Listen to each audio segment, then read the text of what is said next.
Հաճախ ենք մեր շրջապատում լսում, որ այսինչ կինը ուժեղ կին է,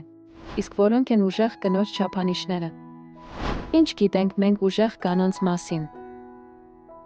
Նա կարող է ամեն ինչ ինքնուրույն անել, հպարտ է իր ձեռքբերումներով ու վերլուծող խելքով։ Նա միշտ ունի պահեստային պլան։ Շատ տղամարդկանց համարում է իրենից թույլ, դժվար է վստահում։ Գնահատում է իր անկախությունը։ Իր ձեռքբերումները համեմատում է տղամարդկանց ձեռքբերումների հետ, հպարտանում դրանցով։ Որքան էլ այս չափանիշները նախանձելի են, այնուամենայնիվ նման կանայք անվստահություն ունեն աշխարհի նկատմամբ և ներքուստ միայնակ են։ Գուցե նրանք մանուկ հասակում բավականաչափ սեր ու հոգատարություն չեն ստացել հոր կողմից, իրենց պաշտպանված չեն զգացել, հասկացված չեն եղել։